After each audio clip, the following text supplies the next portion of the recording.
कि शंकर को पाने के 6 सूत्र बताएं।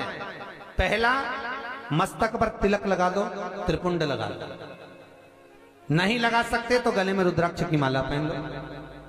इतना भी नहीं कर सकते, तीसरे नंबर का सूत्र है कि भगवान शंकर का मंत्र जाप कर लो, नमः शिवाय, ओम नमः शिवाय। ये भी नहीं कर सकते तो मंदिर में शंकर जी को 1 लोटा पानी चढ़ा दो, चौथा सूत्र। 5वां सूत्र है, इतना भी नहीं कर सकते तो किसी शंकर के मंदिर के पास में से निकल कर चले जाओ तो शंकर के मंदिर का शिखर का दर्शन हो जाएगा। शिखर दर्शनम सर्व पाप नाशनम, बस उतना भी बहुत है। ये 5। और 6ठे नंबर का सूत्र है, अगर इतना भी नहीं कर सकते तो पूरी जिंदगी में अगर 12 ज्योतिर्लिंग पर पहुंचकर शंकर की कथा को सुन लोगे तो फिर दूसरा जन्म नहीं होता साहब। ये 6 सूत्र शंकर को पाने के हैं, भगवत भक्ति को पाने के हैं, भगवत तत्व को पाने के हैं। 6 सूत्र है, शंकर का अनुमोदन करें।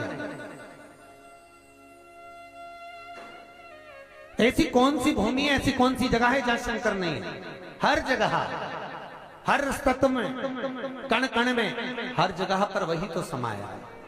बस हमारे नेत्र परखैया नहीं है, इसलिए हम पहचान नहीं पाते। बहुत दुनिया के लोग बहुत कम पहचान कर पाते हैं। बस अंतर तब आता है एक घर के बुजुर्ग माता पिता को और एक परमात्मा को लोग अंतिम तक नहीं पहचान पाते। अंतिम तक बहुत कठिन। माता पिता सब कुछ दे देते हैं बच्चों को। एक सास अपनी बहू को जब पसंद करके आती है, जो सास कभी अपनी देवरानी जेठानी की एक अंगूठी नहीं दे वो हाफ सेट देखी जाती है। सोचो जरा, विचार करो, खुद कैसी भी साड़ी पहने पर बहू को एक से बढ़कर एक चढ़ावे में चढ़ा देती है। तैयार होने का डब्बा भी देती है, नंबर की चप्पल भी देती है, सब कुछ देती है। शादी नहीं होती उससे पहले ना जाने कितना सास बहू को दे आती है। कितना विश्वास सास का बहू पर होगा। और बहू जब पहली विदाई में घर से सास के यहाँ से जाती है तो अलमारी में ताला लगा के चाबी घर ले जाती है। सोचो, सास ने कितना विश्वास करा, सब कुछ दे दिया, और बहू ने ऐसा विश्वास करा कि चाबी तक बटोर के पहली विदाई में ले गई। पहली विदाई क्यों? क्योंकि नंदे आई है, डोकरी निकाल के ना दे दे।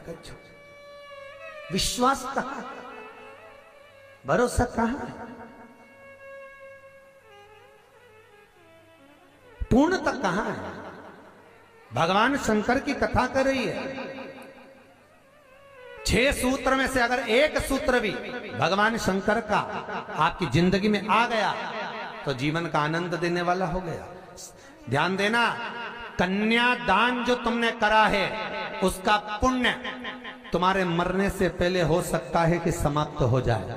अन्नदान जो तुमने करा है उसका पुण्य हो सकता है तुम्हारे मरने से पहले समाप्त हो जाए। क्योंकि कई लोग कहते हैं हमने कन्यादान करा, हमने वस्त्र दान करा, हमने मुद्रा दान करी, हमने स्वर्ण दान करा, हमने अन्न दान करा, हमने भागवत कराई, हमने रामायण करवाई, हमने गीता करवाई, हमने तीर्थ करे, हमने व्रत करे। ये सारे पुण्य तुम्हारे खाते में हैं। एक पलड़े में तुम्हारे पुण्य रखे हैं, पर एक पलड़े में जो पुण्य इकट्ठे करके रखे हैं तो पाप भी तो देखो कितना करो।